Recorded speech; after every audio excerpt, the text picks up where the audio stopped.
Pag ako nagluluto ng manok, baboy, hamonado style. Ngayon itatry ko sa bangus na boneless. Ang nilalahok ko doon sa hamonado, walang luya, pero ito meron siyang luya. Ginayat ko na, nilagyan ko ng konting anghang, sili. Tapos yan, nilagyan ko na ng pineapple juice. Hindi ko lang nailagay dyan na record. Meron nilagay ko dyan tubig. Yan, nilagyan ko ng asin, pampasarap. Tapos, nilagyan ko ng talong. Tapos, tinakpang. Ngayon, pagkatapos nyan, a few moments later.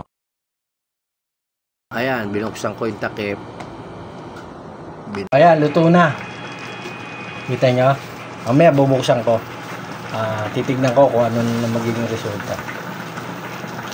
Ito, luto na. Natikman ko yung kalate pero pinapakita ko lang ng sarap sa paksiw sa pineapple juice.